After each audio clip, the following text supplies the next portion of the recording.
Bonjour à tous, bienvenue dans les studios du Figaro TV. La classe politique a-t-elle compris la colère des Français contre l'écologie punitive ?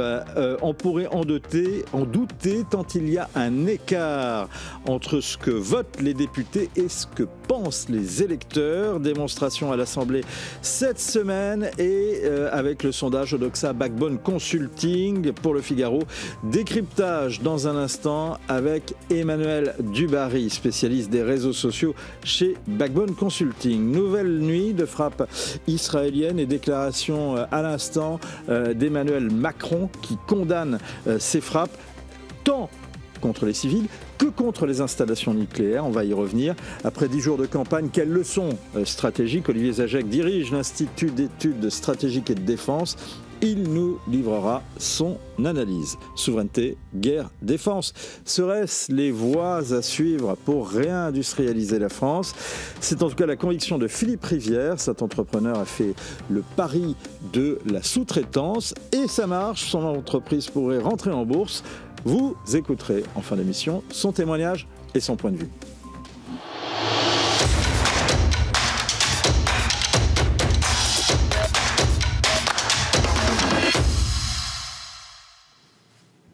Bonjour Emmanuel Dubarry. Bonjour Vincent Roux. Avant de commencer, on va jeter un coup d'œil sur un coup de théâtre. C'est ce qui s'est passé ce jeudi après-midi à l'Assemblée nationale. Votant 131, exprimé 127, majorité 64 pour 65 contre 62. L'Assemblée a adopté. Le 86 est donc tombé. Je vous annonce que sur les amendements 252 et 410, je suis saisi de demandes de scrutin public qui sont annoncées dans l'enceinte de l'Assemblée nationale. Alors, ces deux scrutins que je viens d'annoncer sont tombés. Monsieur le rapporteur. Monsieur le Président, nous venons de voter un moratoire sur les énergies renouvelables qui est une catastrophe économique et industrielle. Je vous propose, si vous en êtes d'accord, je crois que c'est de droit, une suspension de séance pour que chacun retrouve ses esprits, Monsieur le Président. Alors, ce que le ministre appelle une catastrophe économique et écologique est un moratoire, effectivement, sur les éoliennes et le photovoltaïque. C'est passé sous le radar des médias. Absolument. Alors, et ça a fait le buzz. Ça a fait le buzz. Est-ce que ça a fait le buzz ? Alors, ce qui a fait le buzz, c'est la réaction éplorée de Sandrine Rousseau en robe noire, qui avait l'impression d'avoir enterré sa mère le matin même. Elle était très triste, elle était choquée et profondément mal à l'aise avec ce vote. Mais c'est quand même une grande victoire pour le RN, ce vote à l'Assemblée hier. Et par ailleurs, vous mentionnez... des amendements LR, d'ailleurs. Oui, mais alors ça a été voté conjointement LR et RN. Et vous mentionnez dans votre introduction le décalage entre les responsables politiques et les électeurs ou les citoyens. Et bien, quand on regarde le sujet des consultations locales sur les projets de parcs éoliennes en France, il y a eu 80 votes vocaux depuis 2010, 74% d'entre eux, enfin 74% de ces 80 votes ont abouti à un non des électeurs sur ces sujets-là. Donc plus de 80% des projets qui sont soumis au vote à l'échelle locale sont refusés par les Français. Donc là, les Français ne veulent visiblement pas de parc éolien près de chez eux, et les députés ont visiblement voté en ce sens. C'est intéressant parce qu'il y a en ce moment beaucoup de mobilisation par rapport à des parcs éoliennes. Ça se passe en Normandie notamment. Ça se passe également dans d'autres régions, dans le sud-ouest. Par exemple, vous avez tout un mouvement dans les forêts de Dordogne contre l'installation d'éoliennes dans une région qui s'appelle la Double. Et il y a une hostilité générale. Et malgré cette hostilité générale, on voit que les projets continuent parce que il faut dire aussi que les maires ont des dispositions qui leur permettent d'installer ces éoliennes ou bien les panneaux photovoltaïques où il y a une colère en tous les cas qu'on voit notamment là cette fois-ci j'ai pu voir ça en Charente, mais il y a dans d'autres départements. Dans le Pays d'Auge aussi on le voit. Dans le Pays d'Auge il y a des hostilités. Il est difficile de se promener en voiture à la campagne maintenant sans voir un panneau non au parc éolienne ou de photovoltaïque. Absolument. Que peuvent justement penser les Français de la mesure qui a été votée hier ? Est-ce qu'ils pensent, comme le ministre, qu'il s'agit là d'une catastrophe économique, industrielle et écologique. Alors pour le moment, on n'a pas le recul sur le vote d'hier, mais pour le moment, sur les réseaux sociaux, on a beaucoup vu plutôt des sympathisants de droite ou des sympathisants souverainistes qui se satisfaisaient beaucoup de cette mesure. On n'a pas encore trop vu les réactions des sympathisants d'Emmanuel Macron ou même des députés. On a vu quelques réactions de députés Renaissance qui étaient assez remontées contre la mesure, mais Jean-Philippe Tanguy le disait sur X ce matin, il n'y avait personne à l'Assemblée hier. Le RN et les LR étaient tout simplement plus nombreux, donc ils n'ont, comme le dirait le député RN, que leurs yeux pour pleurer, ils n'avaient qu'à être là en séance pour s'opposer à ce vote. Alors, je vous pose la question parce qu'un autre coup de théâtre s'est produit ce mardi, et toujours, et c'est sur le même projet de loi, ce sont des amendements et des articles qui concernent la programmation pluriannuelle de l'énergie, qui doit donc décider du programme énergétique de la France pour les 10 prochaines années. Et une mesure était centrale. Là, cette fois-ci, on parlait de la PPE. Il y a une autre loi qui a été votée mardi, qui est la loi de simplification, qui pose d'ailleurs certains sujets qui sont passés sous les radars, notamment qui inquiètent beaucoup les historiens, parce que il y a des questions concernant les fouilles archéologiques, et sans doute il y aura peut-être des amendements à prévoir au Sénat sur ce sujet. Maintenant, l'un des points essentiels de cette loi de simplification énergétique était la suppression des zones à faible émission, des ZFE, et elle a été adoptée à une courte majorité. Ce qui est intéressant, c'est que la majorité est courte concernant cette suppression des zones à faible émission. Or, l'opinion publique est, elle, beaucoup plus largement favorable à cette suppression. L'écart dans la réalité de l'opinion est beaucoup plus grand que ce qu'on a vu à l'Assemblée. C'est ce qui frappe à la lecture donc, du sondage que vous avez réalisé avec l'Institut Odoxa concernant la suppression des ZFE et la loi de la simplification de la vie économique. Oui, absolument, parce que 64% des Français sont satisfait de la suppression des ZFE.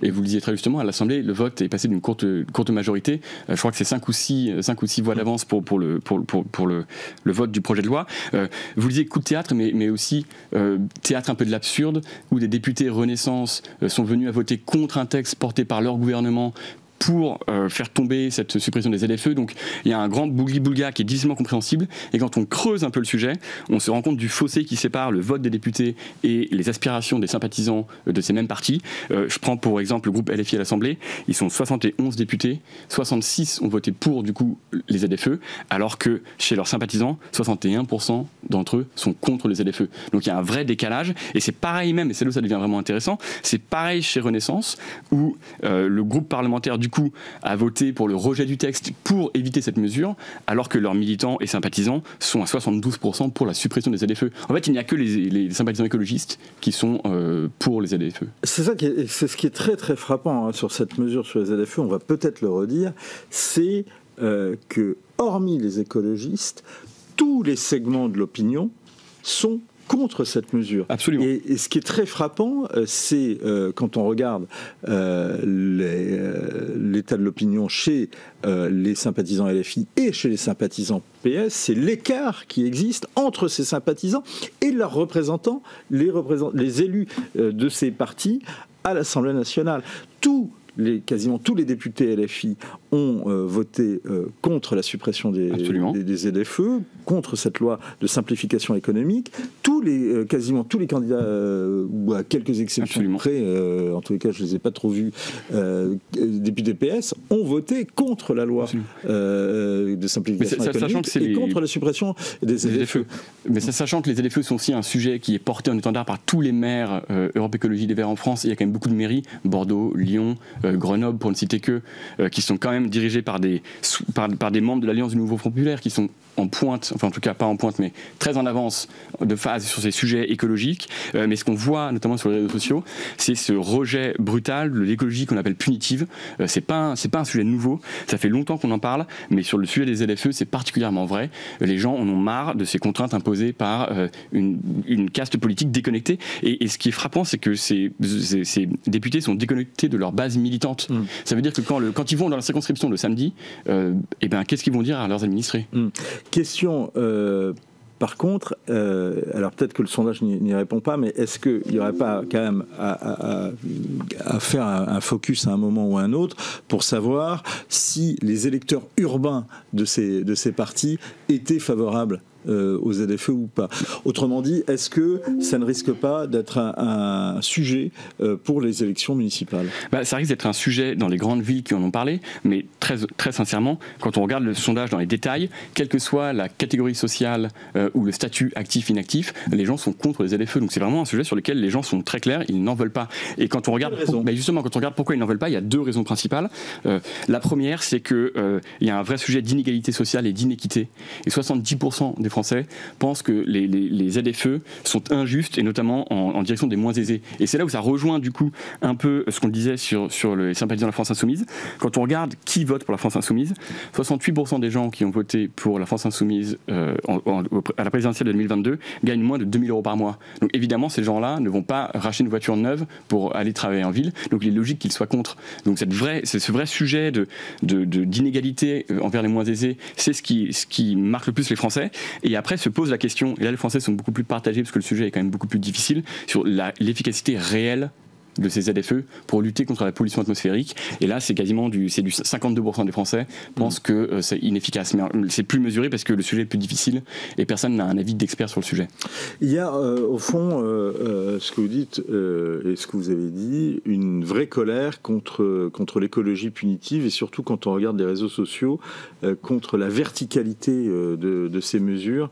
En particulier, on pointe notamment la technocratie écolo-punitive. Ouais.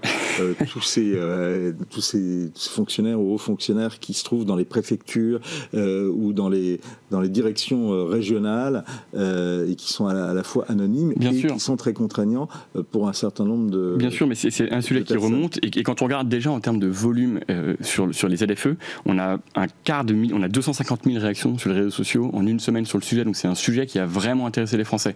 C'est pas un sujet à la marge, c'est un sujet sur lequel à la fois des leaders d'opinion, comme on peut les appeler, se sont exprimés et ont généré un peu un mécontentement. Alexandre Jardin, on y reviendra, mais aussi des anonymes, des monsieur, madame, tout le monde, comme vous et moi, qui ont commenté sur les réseaux sociaux ce vote.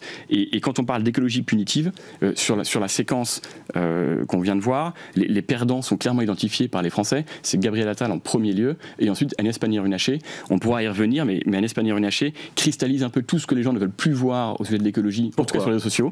Et il y a trois choses. Les gens en ont marre de l'écologie de la peur.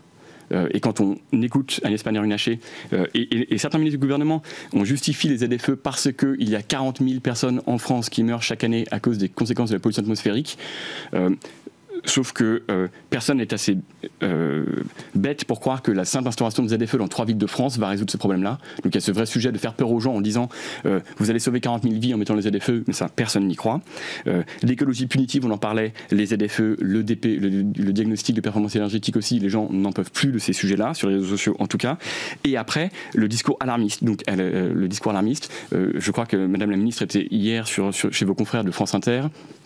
Elle parlait de la météo et de la canicule qui s'abat en ce moment sur la France, et elle expliquait que dans 50 ans, ce sera comme ça tous les jours. Mais les gens lui répondent justement, qu'en savez-vous, pourquoi ce discours alarmiste alors qu'il est basé sur absolument rien. Donc il y a trois choses, l'écologie de la peur, l'écologie punitive et le discours alarmiste. La combinaison de ces trois facteurs énerve beaucoup les Français sur les réseaux sociaux.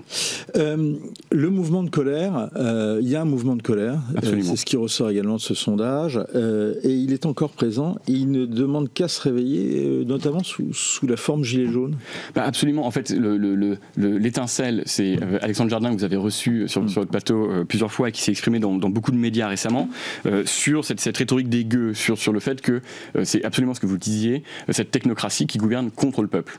Et ça, c'est la rhétorique d'Alexandre Jardin. Il est beaucoup suivi sur les réseaux sociaux, il est beaucoup repris. Alors ça, c'est le discours effectivement d'Alexandre Jardin. Ouais. Est-ce qu'il y a également dans cette colère, dans ce rejet, dans ce refus, une mise en cause de la bureaucratie?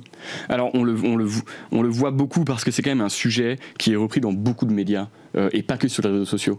On parle des petits hommes gris partout sur les réseaux sociaux, de ces fonctionnaires qui imposent des taxes ou ces députés qui créent des taxes ou des interdictions sans mesurer vraiment l'impact des décisions qu'ils prennent ou qu'ils votent. Et ça, les gens sur les réseaux sociaux, vous avez quand même beaucoup de gens qui connaissent. Alors sur les réseaux sociaux, il faut dissocier deux catégories d'internautes. Il y a à la fois les gens comme vous et moi qui s'informent et qui prennent le pouls de l'opinion sur les réseaux sociaux en suivant certains comptes. Et il y a aussi des experts, des économistes, des experts thématiques sur des sujets très précis et qui, eux, sont énormément suivis. Et sur les ZFE, sur des sujets comme les retraites ou le budget, par exemple, c'est très visible. Et ces gens-là prennent la parole et expliquent que ce que font les députés n'a aucun sens. Et les gens les suivent, les retweetent, les relaient. Et ça crée un mouvement de contestation de fond. On l'a vu sur les ZFE. Vous parlez de la programmation pluriannuelle de l'énergie. Ça va remonter, c'est en train de remonter déjà sur le sujet. Et enfin, probablement d'autres sujets qui vont arriver dans le futur. Oui, ce qui est intéressant, notamment maintenant, si on regarde d'un point de vue un petit peu plus politologique, ce qui s'est passé sur la mesure concernant la loi de simplification économique et le mouvement qui a été incarné ou en tout cas emmené par Alexandre Jardin, c'est qu'il combine trois leviers. Il y a bien évidemment l'opinion, les réseaux et les élus. Oui, absolument. Alors, la stratégie d'Alexandre Jardin sur les réseaux sociaux, elle est intéressante parce que lui, il a accès aux médias, quand même. C'est une personnalité qui est reconnue, qui est assez institutionnelle, même si son discours ne l'est pas, mais qui fait partie du sérail et qui a toujours été présent dans les médias depuis de longues années. Donc, il a accès aux médias. Donc, lui, il va plutôt utiliser les réseaux sociaux pour se faire l'écho et faire une caisse de résonance et s'appuyer, pour diffuser un peu son message. Il ne va pas se servir des réseaux sociaux pour faire émerger un sujet.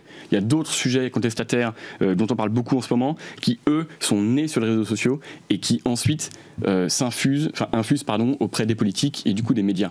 Est-ce que par exemple, vous faites allusion à un autre mouvement qu'on voit sur les réseaux sociaux, on y est revenu d'ailleurs dans une des émissions avec Eugénie Bassier. Oui, sur Nicolas qui paye. Sur Nicolas qui absolument. paye. Effectivement, ce compte de Twitter qui dénonce la surcharge fiscale des jeunes trentenaires. Exactement.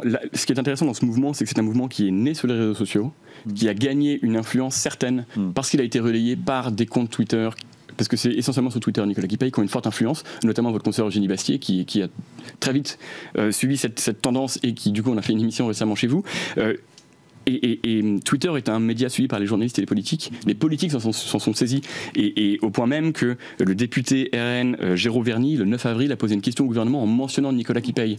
Et il se compte sur les réseaux sociaux. Donc c'est très intéressant de voir que certains mouvements naissent dans l'opinion, sont relayés dans les réseaux sociaux et dans les médias, mais d'autres naissent sur les réseaux sociaux et sont ensuite relayés par les politiques et ensuite dans les médias. Est-ce que ce compte d'ailleurs a joué un rôle sur cette partie on a vu d'ailleurs un tweet là qui concerne l'ADEME, donc qui est l'agence de maîtrise de l'énergie et de la défense de l'environnement.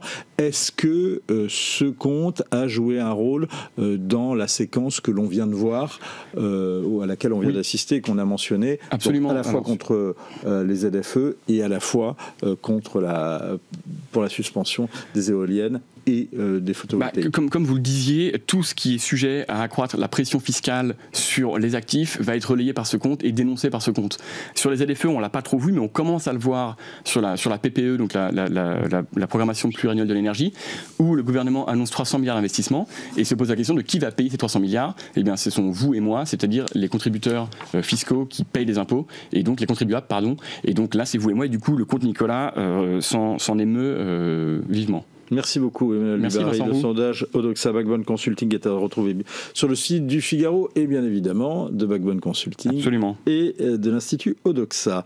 Rien ne justifie les frappes contre les installations nucléaires et les civils en Iran. Personne ne peut penser qu'on répond à la menace nucléaire avec les opérations en cours. Il faut privilégier le retour aux négociations. C'est ce qu'a déclaré ce vendredi Emmanuel Macron à son arrivée au salon du Bourget. Alors de son côté, le chef de la diplomatie iranienne écarte pour l'heure toute négociation tant que durent les frappes israéliennes, sans préciser s'il entend en savoir plus sur les intentions américaines formulées dans tout le charme de la langue de bois de la Maison-Blanche. Iran has all that it needs to achieve a nuclear weapon. All they need is a decision from the supreme leader to do that. And it would take a couple of weeks to complete the production of that weapon, which would of course pose an existential threat not just to Israel, but to the United States and to the entire world. And that is something that the entire world, including countries like Russia, is in agreement with, that Iran should not and cannot obtain a nuclear weapon. And that's why the president believes that, and he's believed that, again, not just his political career, but frankly, his entire life. I know there has been a lot of speculation amongst all of you in the media regarding the president's decision-making and whether or not the United States will be directly involved. In light of that news, I have a message directly from the president, and I quote, "Based on the fact that there's a substantial chance of negotiations that may or may not take place with Iran in the near future, I will make my decision whether or not to go within the next 2 weeks." That's a quote directly from the president for all of you today. Bonjour Olivier Zajac. Bonjour Vincent. Annoncer une décision dans 2 semaines, comme le fait la porte-parole de la Maison-Blanche, a-t-il du sens ? Il y a deux dimensions ici. Stratégiquement, ça n'a aucun sens. Politiquement, ça en a. Stratégiquement, en fait, annoncer une décision dans 2 semaines, ça laisse le temps, en fait, aux partenaires israéliens, finalement, de conserver l'initiative, de continuer à faire à peu près ce qu'ils souhaitent faire sur le terrain. Et celui qui prend l'initiative, c'est celui qui garde le contrôle. Trump a perdu le contrôle d'une certaine façon par rapport à Israël, qui finalement déroule son opération et va très loin. Franchit un certain nombre de lignes rouges. Donc finalement, stratégiquement, laisser 2 semaines, dire à quelqu'un qu'on n'interviendra pas avant 2 semaines, c'est lui laisser le champ libre. Et dans le dossier aujourd'hui iranien, qui est un dossier extrêmement sensible, qui reconfigure l'ensemble de l'ordre international, bien au-delà de la région, Israël et les États-Unis n'ont pas forcément les mêmes intérêts et les mêmes objectifs. Et après, politiquement, Trump voit aujourd'hui aux États-Unis une partie de sa base électorale se révolter, le mot est peut-être un peu fort, mais en tout cas s'interroger de manière de plus en plus agressive, d'une manière agressive, sur ce président qui s'est fait élire en disant qu'il mettrait fin à un certain nombre de guerres inutiles et qui aujourd'hui semble se laisser entraîner dans un chaos potentiel au Moyen-Orient. Et donc il se laisse du temps pour montrer, on l'a vu, ici, avec la déclaration de la porte-parole de la Maison-Blanche, qu'éventuellement, il laisse le temps aux négociations. Il arriverait ensuite à la table des négociations pour être l'arbitre et finalement faire retomber la tension après que la poussière soit retombée. C'est un jeu dangereux. Entre le stratégique et le politique, Trump court le risque de donner l'image de quelqu'un qui finalement erre, hésite et n'arrive pas à imposer sa volonté. Emmanuel Macron déclare donc ce vendredi matin rien ne justifie les frappes contre les installations nucléaires et les civils en Iran. Personne ne peut penser qu'on répond à la menace nucléaire iranienne avec les opérations en cours. Qu'a réussi Israël jusqu'à présent ? Israël a fait beaucoup sur le plan militaire. Israël a réussi à montrer que la capacité conventionnelle de dissuasion de l'Iran pouvait être réduite à quasiment à néant en très peu de temps, depuis le 13 juin. En 3 jours seulement, Israël a par exemple éliminé, 3 jours après le début de l'opération, dans la nuit du 12 au 13 juin, plus d'un tiers des lanceurs iraniens. Aujourd'hui, c'est plus de la moitié, ce qui est estimé. La supériorité aérienne a été conquise. Quasi immédiatement. Il y a une articulation entre les frappes, ce qui est coercitif, et des infiltrations sur le terrain, l'utilisation de drones, une maîtrise totale du renseignement, une prise d'initiative qui montre en fait l'immense maîtrise opérationnelle d'Israël. Donc la dissuasion conventionnelle de l'Iran est mise à mal et en fait totalement aujourd'hui non crédible. Israël réussit aussi à décapiter une partie du commandement militaire iranien. Sont finalement tous ces scientifiques importants. Alors ça fait longtemps qu'Israël élimine les responsables du programme scientifique nucléaire iranien, mais là c'est une véritable hécatombe. Donc finalement, l'Iran est pieds et poings liés, elle n'a plus de dissuasion conventionnelle, son espace aérien est totalement ouvert, ses élites se terrent, ont peur, et finalement sur le plan militaire c'est un 100% de réussite. Après il y a le plan stratégique, international, politique, et là c'est une autre affaire. Et en particulier les frappes sur la centrale de Bushehr, aujourd'hui, alors pas aujourd'hui, mais il y a très peu de temps, montre que là, on est en train de franchir des lignes rouges et on met en danger toute une architecture en fait de maîtrise des armements, de contrôle des armements, d'équilibre régional, et puis aussi le TNP, le traité de non-prolifération. Boucher est une centrale qui est une centrale civile. Il y a des garanties. L'Agence internationale de l'énergie atomique surveille. Les Russes avaient pris des précautions. Ils ont 200 personnels sur place. On est en train là de partir vers quelque chose de relativement glissant. Et Israël. Vers quoi pourrait-on glisser ? On pourrait glisser vers une remise en question en fait des garanties qui sont données à tous les pays qui sont membres du traité de non-prolifération aujourd'hui. C'est simple.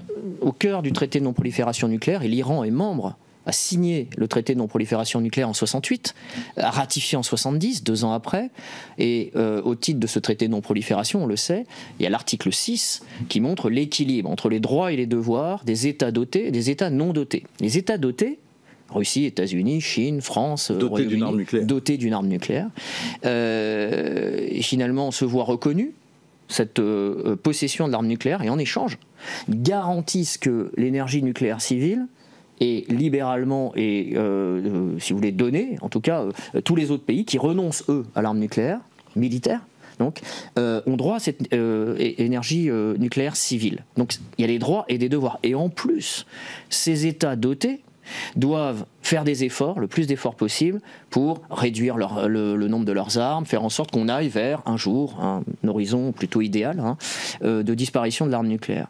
Si cet article 6 n'est pas respecté, s'il n'y a pas cet équilibre, si les droits souverains de ceux qui ont renoncé librement à l'arme nucléaire militaire donc, ne sont pas respectés, mais finalement, qu'est-ce qui justifie leur appartenance au TNP? Il y a un autre article, qui est l'article 10, on n'en parle pas assez.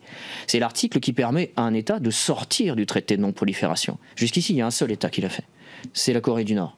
En 2003, avec des arguments qui sont vraiment fragiles sur le plan juridique. En revanche, ici, l'Iran pourrait tout à fait dire, au titre de l'article 10, et si on le relit précisément, c'est vrai que c'est assez frappant, circonstances exceptionnelles qui remettent en question les intérêts vitaux, etc., du pays, eh bien, il pourrait choisir de partir. Ce serait très dangereux pour l'Iran, mais cette question montre bien, et c'est lié vraiment... Si vous voulez, se cantonner à un récit uniquement militaire des destructions, compter les missiles, compter les frappes entre l'Iran et Israël, n'est pas à la hauteur en fait des enjeux. Les enjeux, c'est l'ordre international, c'est l'architecture. Voilà. Et ça, c'est le sujet. C'est l'une des raisons pour lesquelles vous êtes ici, cher Olivier Zajac. Pardon, quand même, je vais un peu parler des armes.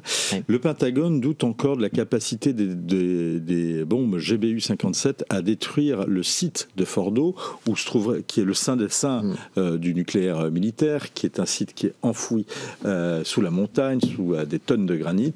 Est-ce que ce doute du Pentagone est réel ou c'est un doute encore qui rentre dans le cadre de l'ambiguïté stratégique voulue par Trump? En matière militaire, en matière stratégique, il y a toujours un équilibre entre ce que l'on sait et puis ce que l'on peut deviner éventuellement. C'est là que le renseignement a toute sa place. On sait beaucoup de choses sur Fordo.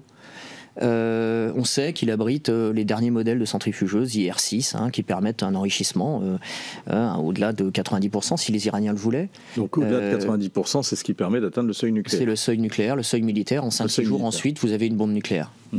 C'est les estimations aujourd'hui. Voilà. C'est un site très protégé, enterré, difficile d'accès. Il a été déjà attaqué. Ils ont fait d'énormes dégâts, les Israéliens, pour ce qu'on en sait aujourd'hui à Fordo. Lors de cette campagne ou lors de campagne précédente? Non, lors de cette campagne en particulier. L'attaque a été massive, elle a été coordonnée, le site a souffert réellement. En revanche, ce site il est très protégé, effectivement pour ouvrir Fordo d'une certaine façon, si vous voulez, pour descendre dans les profondeurs et véritablement détruire ce qui s'y trouve, il faudrait d'autres armements. On parle de la GBU-57, oui, elle fait 13 tonnes, les Américains la détiennent, un petit nombre d'exemplaires, portés par le bombardier B2, ça pourrait effectivement ouvrir Fordo. Mais il y avait aussi des choses qu'on ne sait pas et des choses qu'on néglige. On ne sait pas s'il n'y a pas d'autres lieux, si vous voulez, en Iran. Il n'y a pas d'autres forts d'eau. D'autres forts d'eau. Ça, c'est un premier point. Donc détruire fort d'eau ne ferait pas forcément disparaître le cœur, si vous voulez, de ce programme nucléaire iranien clandestin. Et deuxièmement, il se peut qu'en réalité les Israéliens aient accompli davantage que ce qu'on pense, parce que on dit toujours il faut ouvrir Fordo, enfin il faut descendre si vous voulez et casser Fordo. Mais peut-être que Fordo est déjà enterré, c'est-à-dire qu'il s'est transformé en tombeau, il n'y a plus d'air, il n'y a plus d'électricité, il s'est effondré sur lui-même. Peut-être que déjà c'est un site qui est atteint au-delà de ce qu'on pense. Donc si ça se trouve, les Israéliens ont accompli davantage que ce qu'on pense, et peut-être que la GBU 57 et l'aide des Américains n'est pas, si vous voulez, si... Peut-être, ce que vous êtes en train de dire, c'est peut-être que les Israéliens ont réussi encore mieux que ce que l'on raconte et ce qu'ils veulent bien dire jusqu'à présent. C'est une possibilité. C'est une possibilité. C'est très efficace qu'ils ont réussi militairement, pour l'instant. Que risquent les États-Unis à intervenir ? D'énormes risques. D'énormes risques. Sur le plan d'abord stratégique, l'intervention couplée à des actions israéliennes qui ne seraient pas forcément coordonnées avec les États-Unis, parce que là on voit que l'initiative et en fait la liberté d'action de Netanyahou semble à peu près totale du gouvernement israélien, il risque un effondrement du gouvernement iranien et un changement de régime, mais qui ne viendrait pas en fait.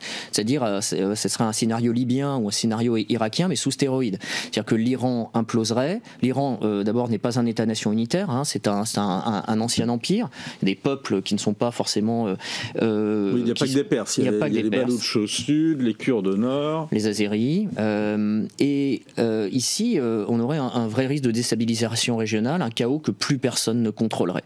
C'est dans l'intérêt de qui ? De personne. Personne, tout le monde tremble à cette alors peut-être sauf le gouvernement israélien, en pensant à ce qui pourrait arriver. Pour les États-Unis, c'est un réel risque, parce que là, personne n'ira au sol en Iran, jamais. Il n'y aura pas de scénario à l'irakienne, avec la mise en place, si vous voulez, de troupes qui resteraient longtemps. Ça ne sera pas possible en Iran, personne n'ira. Donc personne ne contrôlera. Ça, c'est un des premiers risques.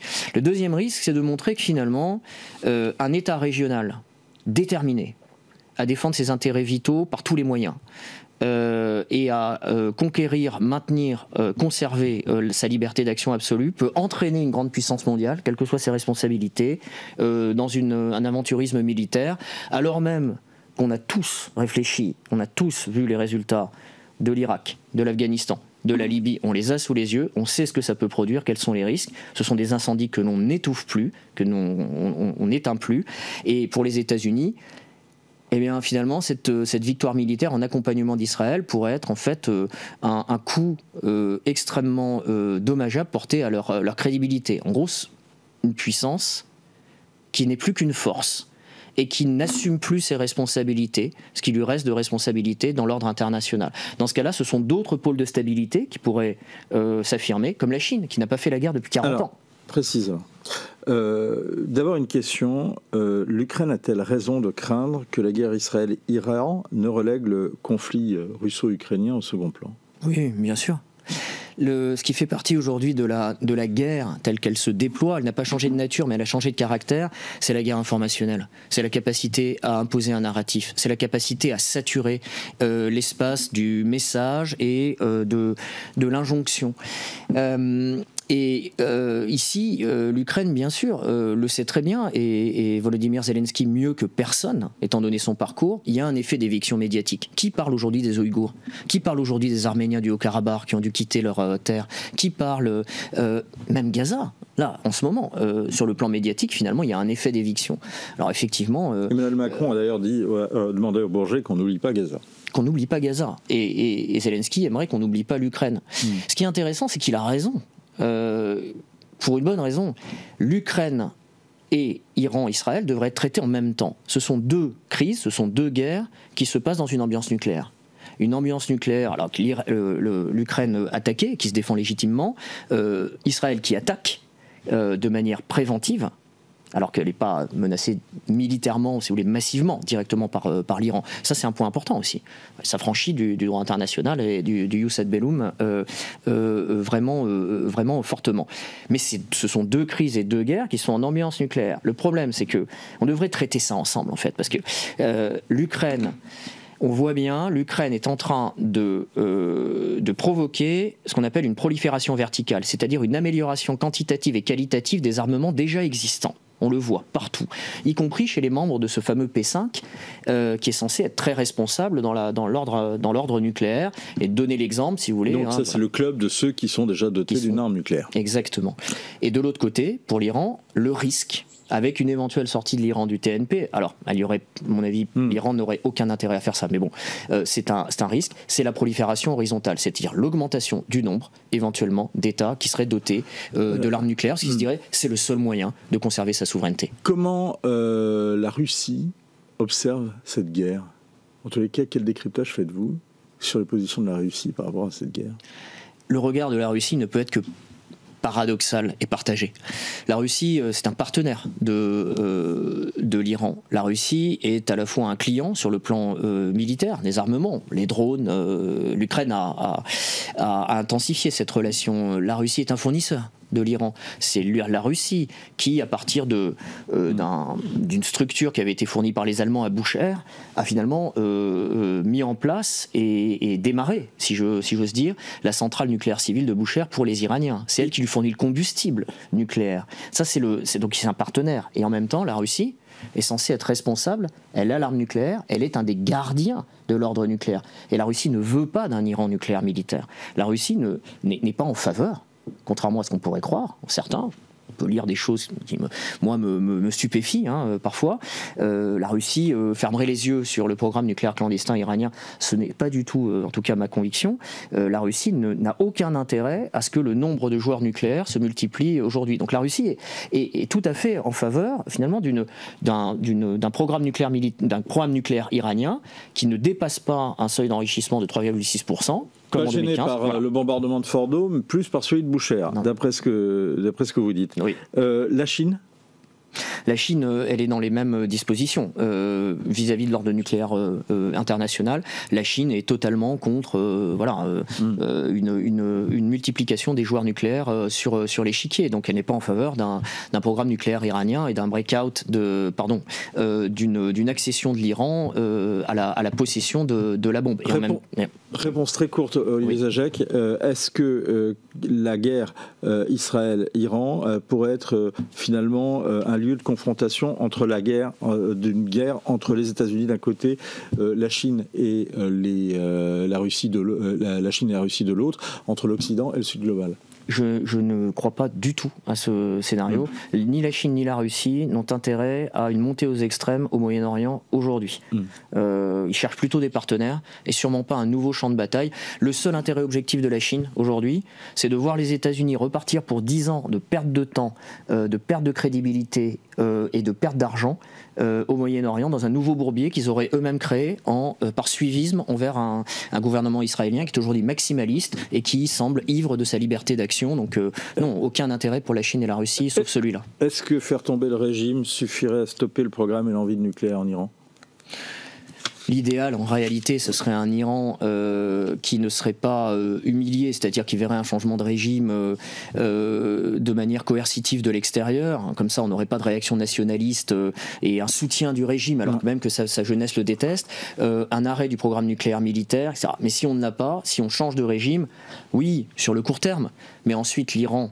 Il y a un régime et il y a un pays. Il y a un pays avec des millénaires d'histoire et l'Iran ne renoncera ni à sa souveraineté, ni à la défense de ses intérêts et éventuellement par le biais du nucléaire, tout est possible. Donc aujourd'hui, on est au bord du gouffre. Il faut faire des choix qui sont raisonnables. Je crois que l'appel à la diplomatie est la meilleure chose à faire. Merci Olivier Zajac. Et c'est ce qu'a fait en tous les cas Emmanuel Macron au Bourget ce vendredi matin. Parmi vos livres, j'en signale un de vos derniers qui est passionnant. Il s'appelle Les limites de la guerre, précisément. On y est. Et c'est aux éditions Marais Martin. Merci beaucoup. Merci Vincent. On va revenir sur une autre guerre, c'est la guerre commerciale et les atouts industriels de la France. On y revient avec un entrepreneur qui est prêt à mener cette guerre et qui a réussi pas mal de batailles et qui a répondu et qui répond aux défis définis en début de semaine par l'essayiste David Bavrez. Les terres rares représentent entre 150 et 200 euros dans une voiture qui va vous être vendue entre 30 000 et 50 000 euros. Les importations de terres rares par les États-Unis en provenance de Chine se montent à moins de 200 millions de dollars. Le PNB américain, nous parlons de pratiquement 30 000 milliards de dollars. Donc là, quand je vous dis que les États-Unis vont se rendre compte qu'ils sont beaucoup plus dépendants de la Chine qu'ils ne le croyaient, c'est que les terres rares sont infimes. La raison pour laquelle on est dépendant, c'est que ces marchés en dollars sont des marchés qui sont infimes et que donc on n'y a jamais prêté attention. En disant, de toute façon, si un jour il y a un problème, je peux payer 10 fois plus. Nous allons découvrir que la Chine est en 35% du manufacturing mondial aujourd'hui. Cette moyenne, elle est totalement trompeuse. Ce que ça signifie, c'est que dans chaque chaîne de production, à un moment, à une étape, la Chine, depuis 10 ans, a construit... Il y a un petit caillou chinois dans les chaussures des clients. Que je produis à 80, 85, 90% dans le monde. Bonjour Philippe Rivière. Bonjour. Est-il possible de créer en France de la valeur et de la valeur industrielle ? Il est tout à fait possible. On le démontre, je pense, aujourd'hui au travers des très grands groupes qui fabriquent encore des armes, des systèmes industriels extrêmement pointus et donc forcément derrière toute la chaîne de valeur qui, en grande partie, est sur notre territoire. Je vous pose la question parce que ces grands groupes qui arrivent à créer de la valeur industrielle, vous citez notamment des groupes de défense, mais leur nombre se réduit. De l'agroalimentaire, ça disparaît. Le luxe souffre, donc c'est pour ça que la question se pose, est-ce que justement la défense ne sera pas le dernier des Mohicans et on a envie de dire jusqu'à quand ? Il y a quand même de la souveraineté qui nous protège, donc c'est vrai qu'aujourd'hui on n'est pas en compétition systématiquement sur le prix comme certains marchés que vous avez pu citer. Donc c'est vrai qu'on a cette protection nationale qui fait qu'aujourd'hui on démontre qu'en travaillant sur un certain nombre de sujets internes aussi à nous, industriels, on est capable d'être compétitif. Alors justement, quels sont ces sujets internes à vous, industriels, sur lesquels on peut travailler et qui permettent de rendre la France compétitive sur le plan industriel, puisqu'on entend, ce qui est très intéressant de ce que vous venez de dire, c'est que dès qu'il y a de la souveraineté, dès qu'il y a de la protection, ok, ça on arrive à le sortir, mais dès qu'on est en compétition, on n'y arrive plus.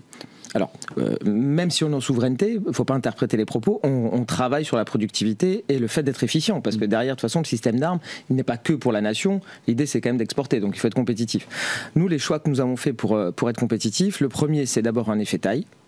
On le dit souvent, on manque de ces ETI sur notre beau pays. Donc alors qu'on appelle les entreprises de taille intermédiaire. Exactement.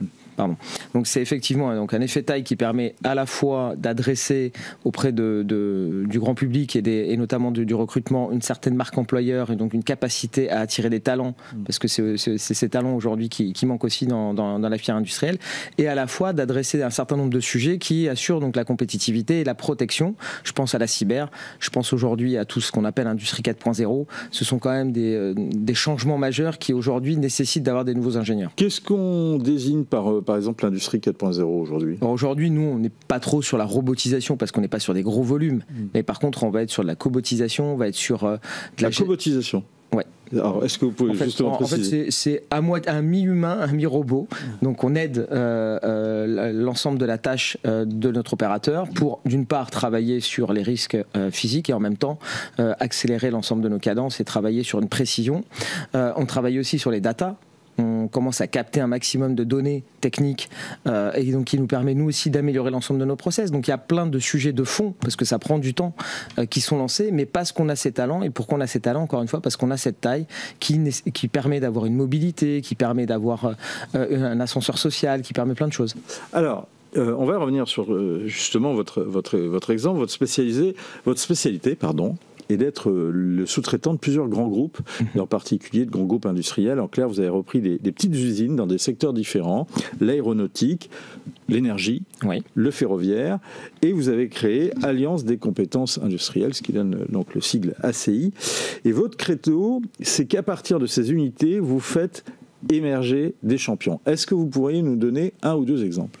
Oui, alors, l'idée première, ça a été d'essayer de maîtriser le maximum de la chaîne de valeur. D'abord dans ce qu'on appelle tout ce qui est froid, tout ce qui est transformation. Donc on a fait un certain nombre d'acquisitions effectivement qui a permis de prendre des positions majeures chez certains donneurs d'ordre. Par exemple Aujourd'hui, on est chez MBDA, typiquement avec Roxel, dans l'armement. sur la partie armement. On est chez Orano Framatome sur la partie énergie. On va être également chez Thales ou chez Safran sur la partie aéronautique. Donc l'idée. Qu'est-ce que vous sous-traitez justement parce que c'est des secteurs assez différents. Donc par exemple, qu'est-ce que vous sous-traitez chez MBDA et qu'est-ce que vous sous-traitez chez Framatome? Alors ceux qui me sous-traitent, mais moi je leur fournis. Qu'est-ce que vous leur fournissez? Alors soit des pièces critiques qu'on appelle, donc avec une technicité et un matériau assez difficile, ou alors carrément un sous-ensemble, c'est-à-dire qu'on va prendre plusieurs pièces qu'on va assembler et qui vont se monter directement, soit sur des trains d'atterrissage, soit sur des moteurs, soit sur des nacelles, soit sur des missiles. Voilà. Donc ce sont en tout cas systématiquement des pièces à forte valeur. On est peu dans l'aluminium, on est peu sur des alliages, on va dire légers, et des pièces simples qui, elles, quand même pour la plupart sont déjà partis. Vous n'êtes pas sur les terres rares, justement. Non, on n'est pas sur des terres rares, mais on est quand même sur du titane ou de l'inconel. Le titane est un vrai sujet. Aujourd'hui, on est très dépendant de la Russie sur le titane. Donc il y a aussi un travail de fond qui est fait par la filière pour essayer de recycler l'ensemble de notre titane et se rendre le maximum indépendant. Et ça me permet d'avoir donc cette démarche et vous expliquer pourquoi maintenant on a été sur ce qu'on appelle nous le pôle chaud, c'est-à-dire la transformation de la matière. Et pour nous, c'est là où on a notre vraie souveraineté, c'est-à-dire qu'on est capable de transformer et réaliser nos propres matières avec du titane, de l'inconel, des inox. Voilà, donc on maîtrise aujourd'hui l'ensemble de la chaîne. Je ne suis pas sûr de bien comprendre. Pour être sûr de bien comprendre, quand vous avez par exemple, vous faites un ensemble pour un système d'armement ou un système d'énergie, où va être votre valeur ajoutée? Ça va être dans les savoir-faire et en tous les cas, dans la combinaison savoir-faire et le prix, par exemple, il va y avoir une valeur ajoutée pour votre donneur d'ordre? Alors aujourd'hui, il faut savoir que usiner, réaliser des pièces techniques sur des matières difficiles, comme les inconels qu'on appelle ou les titanes, c'est pas encore donné à tout le monde et il n'y a pas tant de compétition que ça. On parle quand même de précision à certains microns. Donc il faut aussi des installations particulières parce qu'il faut être sur des températures maîtrisées, des grands maîtrisés. Donc ça demande déjà un outil industriel avec beaucoup d'investissements. Ensuite, il y a ce savoir-faire, la maîtrise donc de la matière première. Et encore une fois, nous on recycle en plus l'ensemble de cette matière, ce qui nous amène une compétitivité. Donc aujourd'hui, on est capable. Comment vous devenez compétitif justement? Par le recyclage? En grande partie. Ça veut dire qu'il y a, si je vous suis, une voie française pour le recyclage et qui peut être une source d'excellence au niveau mondial. Totalement, et en même temps d'autonomie. Encore une fois, ce sont des matières qu'on maîtrise peu, puisque c'est fabriqué, donc ça provient d'autres pays, donc il faut maximiser nos chutes et notre consommation. C'est très intéressant ce que vous venez de nous préciser, parce que c'est-à-dire que on peut être effectivement dépendant sur un certain nombre de produits fondamentaux, mais on peut se créer finalement un stock souverain grâce au recyclage. Totalement. Est-ce que les pouvoirs publics vous soutiennent dans cette opération-là? Alors ça dépend de qu'est-ce qu'on met derrière soutenir. Aujourd'hui, financièrement, il n'y a pas de soutien. Ou derrière pouvoir public. Il n'y a pas de soutien financier, il n'y a pas de. En même temps, on ne va pas en chercher, ce n'est pas notre stratégie. Nous aussi, on est souverain d'un point de vue capitalistique. On souhaite être libre de nos choix et de nos investissements.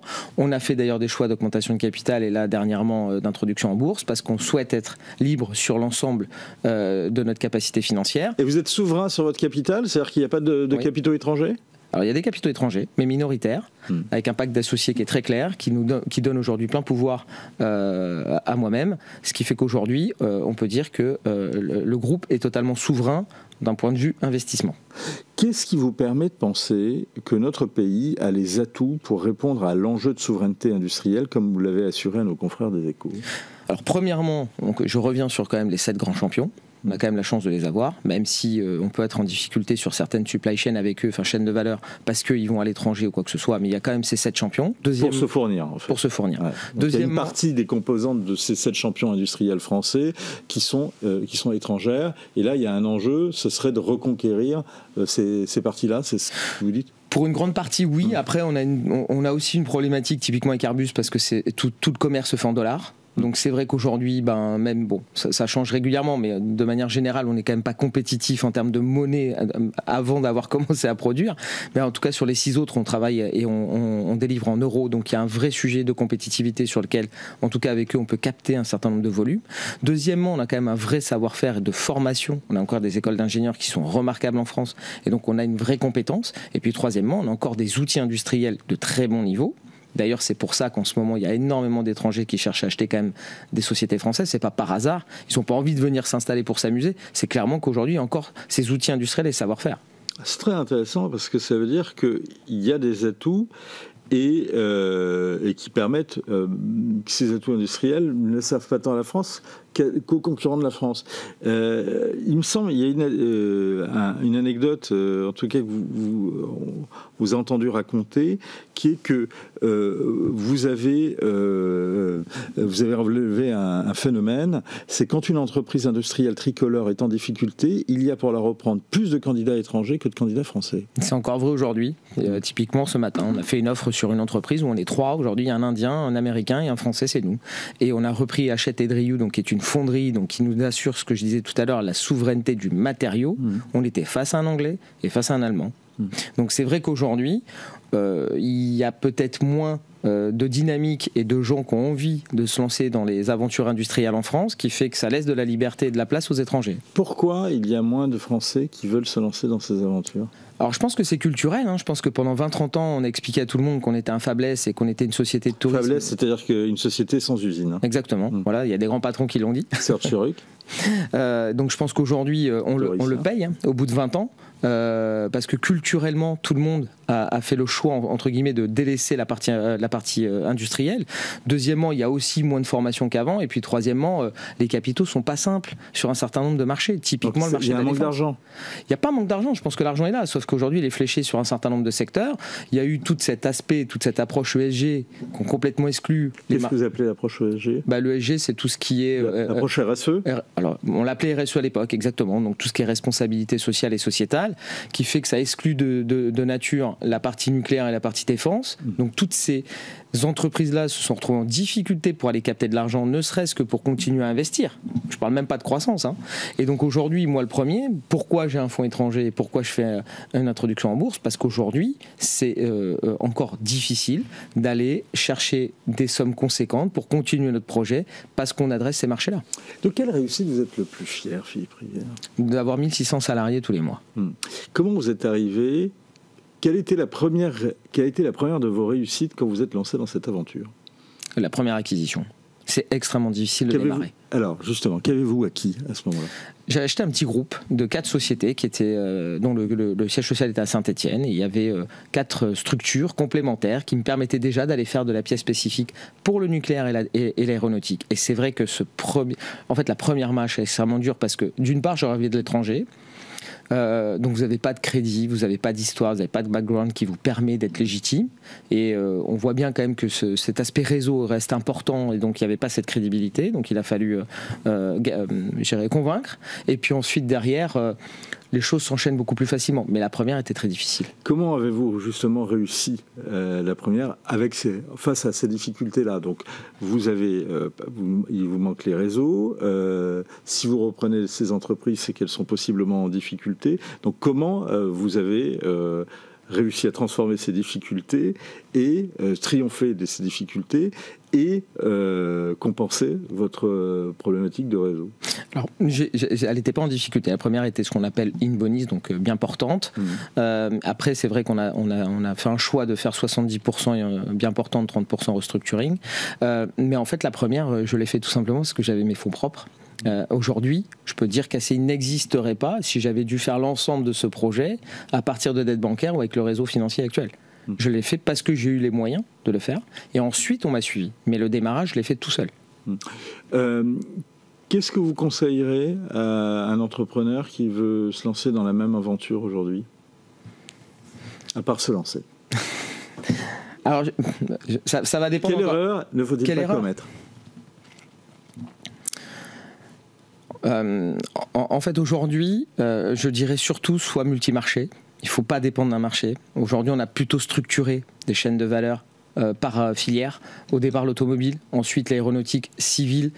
Donc si vous êtes un c'est par exemple Valeo qui a connu un certain nombre de problèmes, donc si vous êtes vous ne pouvez pas être qu'un Valeo aujourd'hui. Il faut, en tous les cas, si vous êtes un Valeo, il faut avoir des clients dans l'automobile, mais également des clients dans d'autres secteurs. Voilà, c'est ce que vous dites. C'est surtout plusieurs secteurs, exactement. Et il ne faut pas être dépendant d'un marché, il ne faut pas être dépendant d'un client. Moi aujourd'hui, pas les œufs dans le même panier. Voilà, on est assez fiers parce que notre premier client fait que 8% de notre chiffre d'affaires et notre premier marché fait que 35%. Donc aujourd'hui, on se sent beaucoup plus fort et résilient, même dans les négociations, parce que justement, on a l'ensemble de ces marchés. Comment assurer, ce serait une réponse courte, une solidarité sans nuire aux intérêts des groupes qui ne sont pas par définition des organisations philanthropiques? Moi, je crois beaucoup au Club ETI. Je crois beaucoup à la solidarité justement de ces ETI. Donc, il faut être ni trop gros ni trop petit, c'est ce que vous dites. C'est exactement. C'est quoi la taille critique? Dans nos marchés, on estime entre 200 et 500 millions. Entre 200 et 500 millions de chiffre d'affaires et nombre de salariés? Donc on va être entre 1500 et 3000. Merci beaucoup Philippe Rivière. Je signale votre projet sur la souveraineté industrielle, c'est le projet Industrie 2030. Et on vous souhaite bon courage. Merci beaucoup. Merci beaucoup d'être venu, d'avoir trouvé un interstice dans votre agenda pour venir sur le plateau de Point de Vue. Point de Vue, c'est terminé. On se retrouve lundi, même heure, même endroit, avec Alban Barthélémy. D'ici là, bon week-end sur le Figaro TV.